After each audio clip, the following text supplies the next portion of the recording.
روانسراز خاله قرار بود تلفن بیت بایده بیاره آبا منو من کنون الان منتظرم برم توی هتلشون با بلیطای بوک کردن منو دعوت کرده.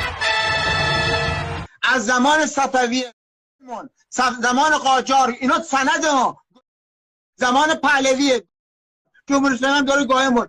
خفه شو بابا، خفه. تا پوستتو نکندم گوش کن به یه مسلمان جزامی. گوش کن به چی میگم، گوش کن. ذهنیت یعنی آفرینش اوضاع درهم ذهنی. نمیدونن که من در حال استحمام هستم.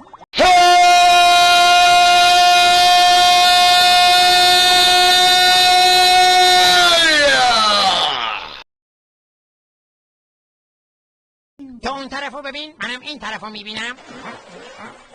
پاتریک جستی؟ اتاق من